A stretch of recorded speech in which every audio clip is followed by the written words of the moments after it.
Bienvenue à tous sur Médien TV. Nous entamons bientôt la deuxième quinzaine du mois de Ramadan.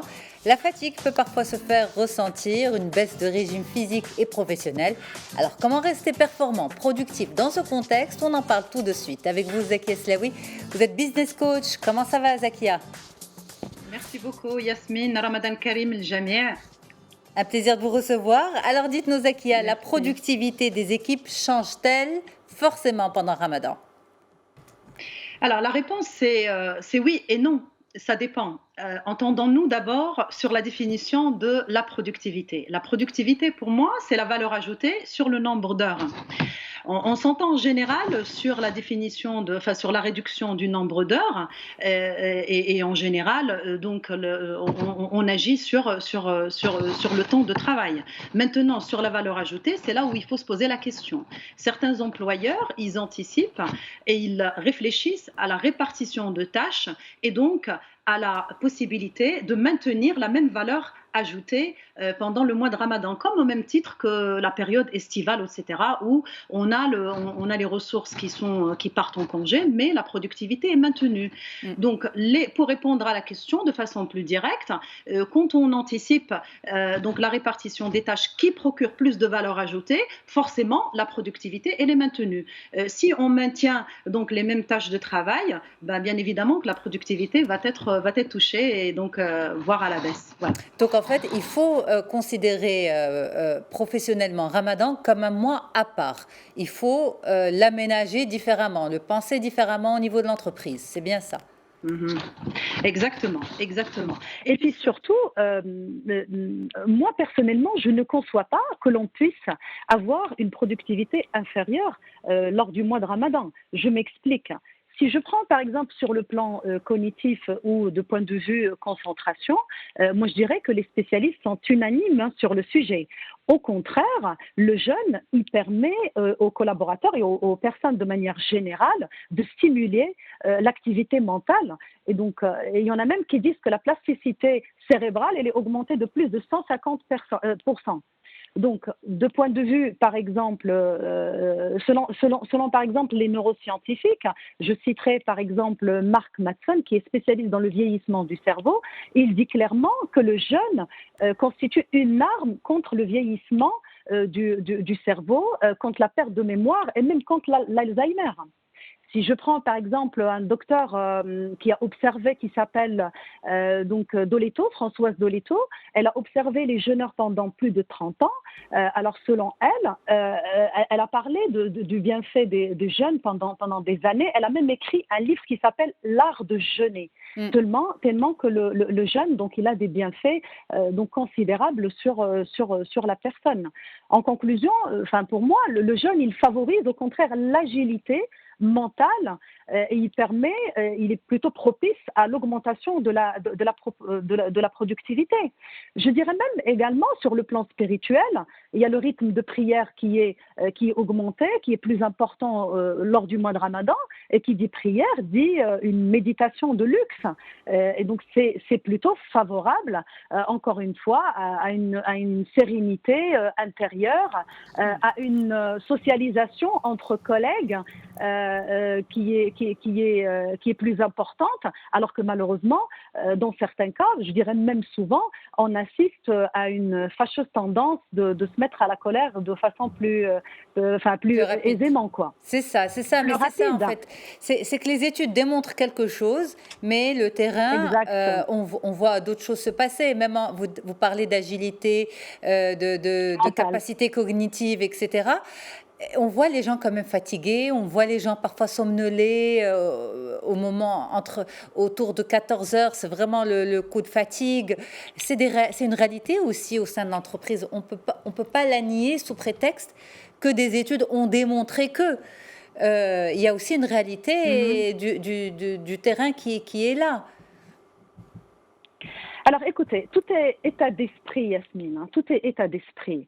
Honnêtement, ce qui se passe, c'est qu'il y a un héritage, qu'on le veuille ou qu'on ne le veuille pas, il y a un héritage culturel de tradition qui fait que malheureusement cette agilité mentale que nous avons, cette légèreté que nous ressentons lorsque nous faisons Ramadan, lorsque nous jeûnons, ce sens de créativité qui est déclenché et qui est divin, au lieu de l'utiliser, dans certains cas, je ne généralise pas, bien évidemment, au lieu de l'orienter vers la productivité, vers la performance, etc., au contraire, il y a un détournement de cette performance qui est extraordinaire, mais un détournement vers un autre intérêt qui est culinaire.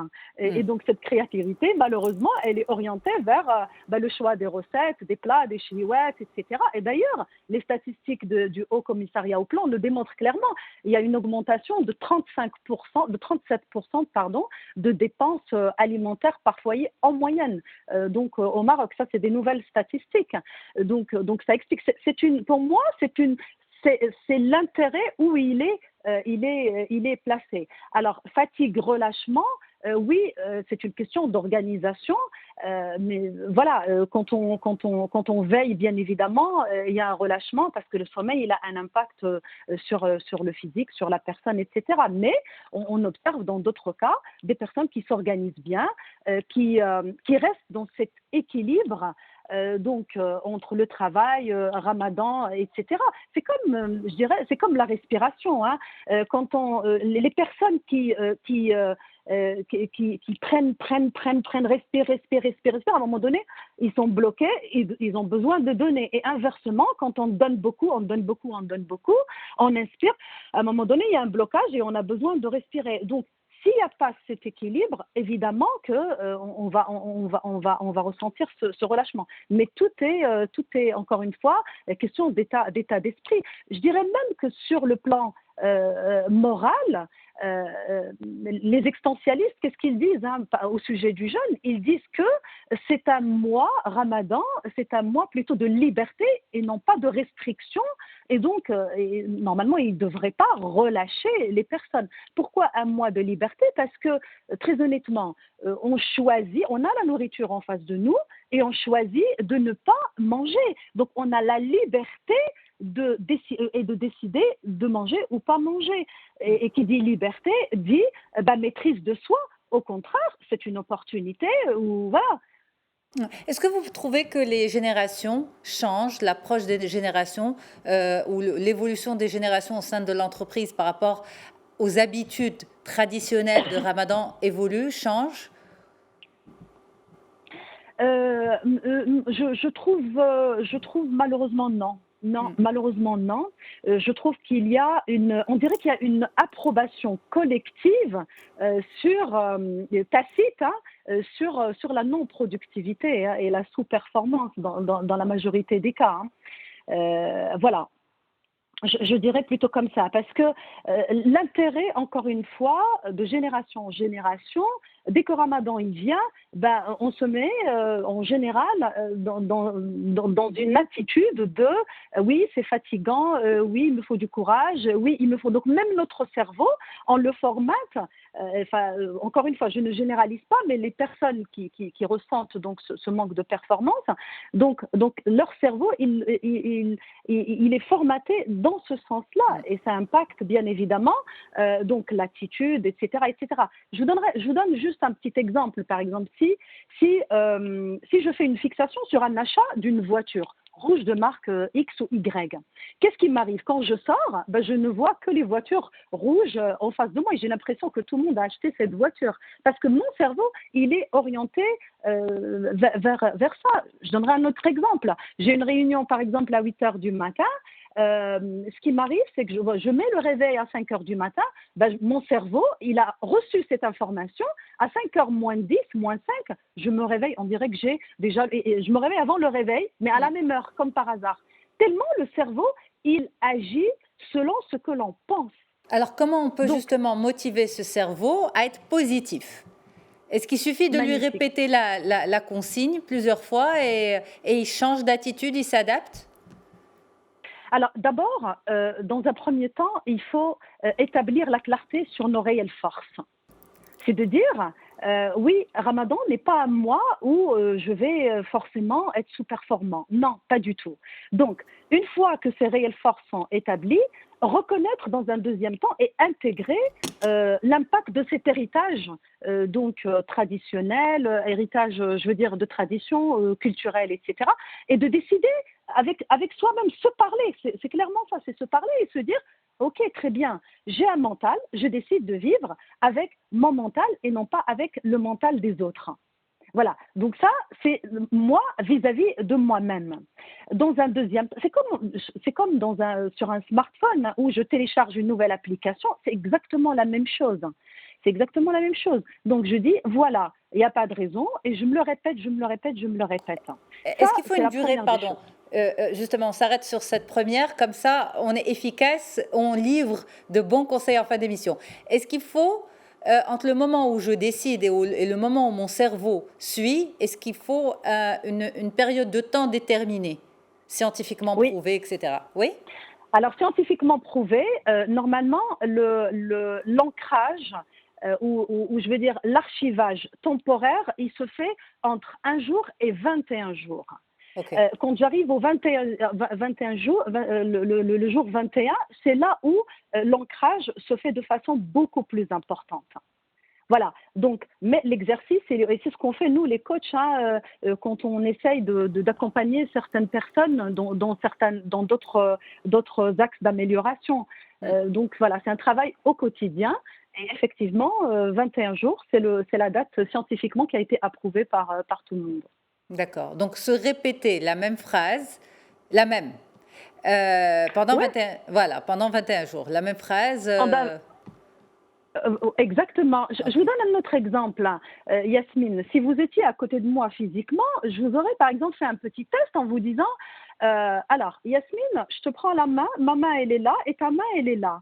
Alors Yasmine, tu vas essayer de soulever la main et moi je vais essayer de rabaisser ta main. Et je te demande de répéter la phrase. Par exemple, Ramadan va me donner beaucoup plus de force.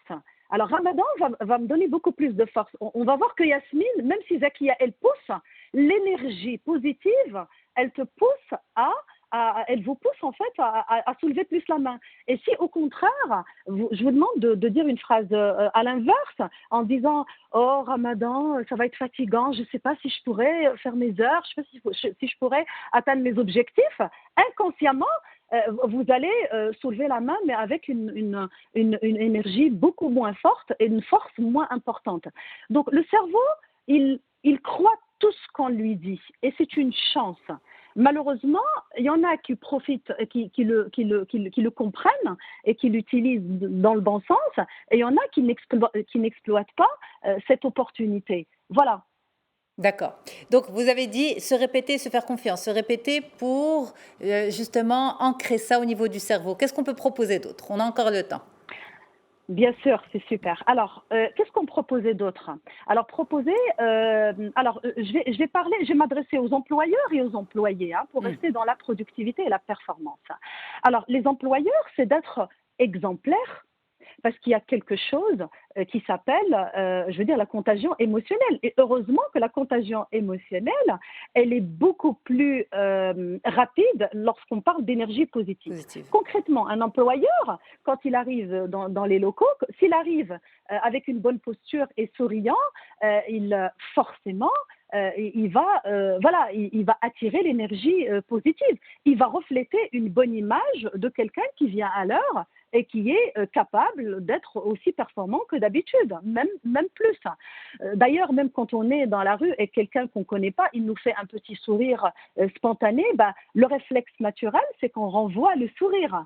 Alors que quand on voit quelqu'un qui pleure, on ne pleure pas avec lui forcément, mais bon, on compatit un peu, mais voilà. Donc, être exemplaire vis-à-vis de ses collaborateurs. Alors, il peut également, mener ou mettre en place des actions de sensibilisation, comme ce que font beaucoup d'entreprises. C'est solliciter, par exemple, quelqu'un d'externe, de spécialiste, des coachs compétents en la matière, et créer des cellules, je ne sais pas, moi, ça peut être 1 heure par semaine dans laquelle on parle des bienfaits du jeûne. et rappeler au cerveau de différentes personnes que je dirais que le jeûne fait plutôt du bien et non pas l'inverse, hein, et que c'est une question donc de prise de conscience et d'organisation. Qu'est-ce qu'il peut faire d'autre également? Anticiper bien avant Ramadan, parce que la majorité des employeurs, ils anticipent la période estivale. Ils font des plans, mais quand il s'agit de Ramadan, malheureusement, la majorité, ils deviennent un peu plus fatalistes. Ils disent, bah, c'est comme ça, on n'y peut rien.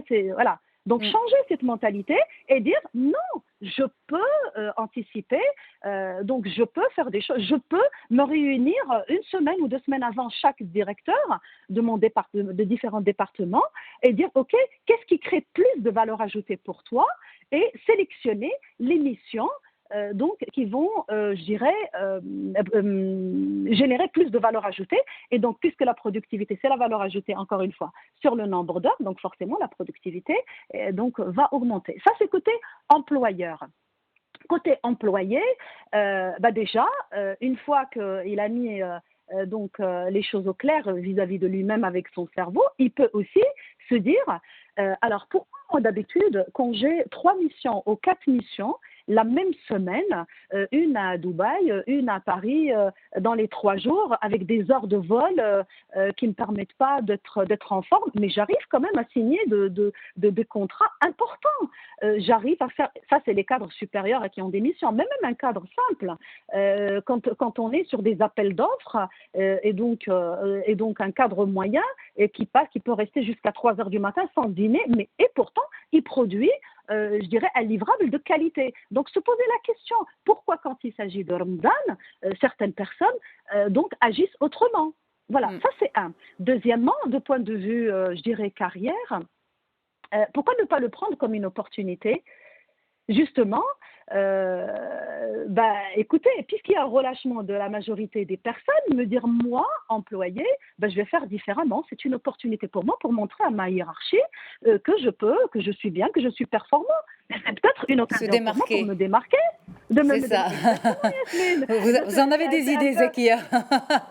Alors, une dernière question peut-être. Est-ce que lorsque, au sein d'une entreprise, le relâchement est très important pendant Ramadan, est-ce que c'est en quelque sorte le symptôme d'un mal-être beaucoup plus profond et que justement, il faut aller creuser beaucoup plus loin que le mois sacré? Oui, bien évidemment. Oui, il faut. Si vraiment le problème de performance est généralisé sur l'ensemble des collaborateurs, c'est qu'il faut vraiment faire un diagnostic, une enquête de satisfaction interne, faire un bilan beaucoup plus approfondi pour voir si c'est une excuse Ramadan qui vient en plus d'un problème bien profond. Oui, si c'est généralisé. Donc c'est possible, oui. C'est possible que le mal-être soit plus profond. Bien sûr, évidemment. Je rajouterais aussi. Oui, allez-y, pardon, allez-y. Non, je voulais m'adresser aussi aux perfectionnistes qu'on coach les 11 mois sur 12 sur le lâcher-prise, sur le... voilà, et comme par hasard, la majorité des perfectionnistes, ils arrivent quand même à produire des livrables, je veux dire, de moindre qualité. Et je veux dire, écoutez, voilà, c'est très bien. C'est une occasion pour vous de généraliser cette pratique pour certains, je veux dire, bien évidemment. C'est ça, pour ceux qui en font trop d'habitude. Qui en font trop d'habitude et qui, en Ramadan, nous prouvent quand même qu'ils arrivent à lâcher prise. Donc, écoutez, c'est plutôt une opportunité. Moi, je dis Ramadan, c'est plus que d'opportunité que de restriction et que de privation. C'est pas un mois, clairement pour moi, c'est pas un mois de mortification du tout. C'est un mois d'opportunité, c'est un mois de liberté, c'est un mois de découverte. Il faut en profiter. Est-ce que c'est aussi un mois de mission en entreprise? Est-ce qu'il y a des demandes de coaching, d'accompagnement? Beaucoup. Oui. Énormément. La vérité, nous, on accompagne beaucoup de personnes qui ont eu le réflexe de créer justement ces cellules par Zoom, 1 heure par semaine ou 2 heures par semaine, pour justement parler de tout ce qu'on vient de dire, entre autres, de parler des bienfaits du jeûne. Et les gens, ils se remettent en question. Tout à fait. Ah oui, c'est vrai, mais j'ai des capacités cérébrales plus importantes. Ah oui, ça peut monter jusqu'à 150%. Ah ben c'est très bien. Donc il y a une prise de conscience et il y a une confiance en soi et en ses capacités et un rééquilibre qui se met en place suite à ça. Et encore une fois, hein, l'intérêt culinaire, il baisse un petit peu, voilà, au profit aussi de l'intérêt professionnel. Et l'équilibre se remet en place petit à petit. Merci beaucoup, Voilà. Zakia Eslaoui, merci infiniment d'avoir été avec Et nous. bon courage à tout le monde. Et au contraire, on doit être plus performant parce qu'on est à l'approche des 21 jours. 21 jours Jour d'ancrage. Donc on est le jour d'ancrage, donc on est plutôt habitué maintenant. Voilà. Merci très bonne suite merci à vous, Zakia. Très bonne suite des programmes à toutes et à tous. À demain pour un nouvel épisode. Au revoir.